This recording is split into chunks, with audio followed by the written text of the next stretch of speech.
Good afternoon and welcome to Brighton. I've spent quite a few years looking at different... Me, Chris Dabbs. Onside are a UK-based charity who are keen to work alongside Brighton and Hove City Council for the development of a new multi-million-pound youth zone in the city.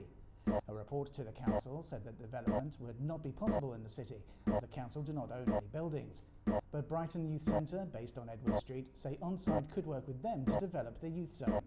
Michael Rowe is the manager at the centre.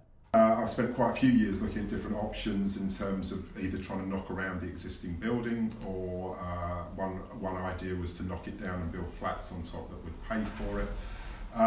But after a lot of looking, basically, we spoke to Onside, a national charity that have been building youth centres, and originally I spoke to them purely just to kind of see what their experience was, because normally what they do is they partner with local authorities and they raise half the money for the build and half the revenue money to run the youth club from private donors and businesses, and the local authority normally match funds, and the local authority would normally have to provide the land as well.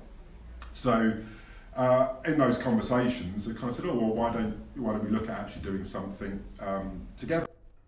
Brighton and Hove Mission Food Bank has seen a 40% increase in clients over the last year. One of the volunteers, Mike, spoke about possible solutions and causes for the escalating crisis. I don't think there's one solution to it. Obviously the change to universal credits did have an impact on the numbers coming to food banks.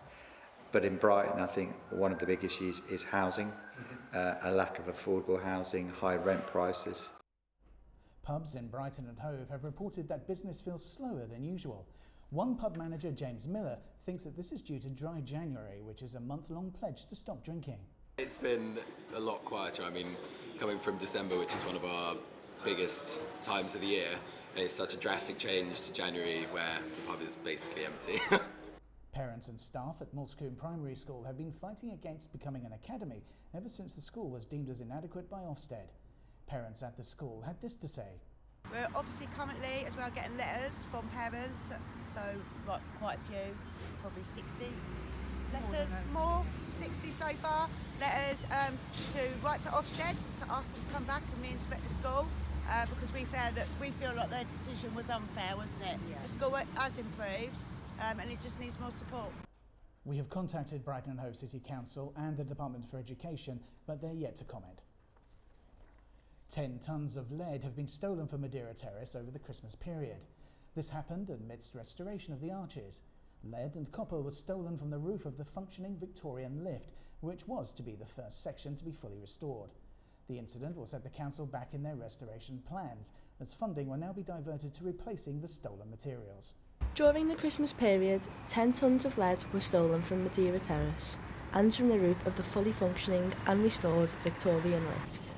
Restoration of the arches were underway, and this act of vandalism is said to set the council back in their plans. Funding will now be directed towards the replacement of the stolen materials. I will be speaking to Councillor Alan Roberts, the Chair of Tourism in Brighton and Hove, later on today to discuss their plans moving forward. For now, the Marine Parade entrance will remain closed. And now for the weather. It's been foggy and cloudy so far today, and rain's on the way from the west this evening. But we're experiencing a mild spell with highs of 12 degrees today. Tonight we'll have lows of 9 degrees. Thank you for watching Brighton Broadcaster News. Join us again at 2:30 for more. I'm Chris Dabbs. Goodbye.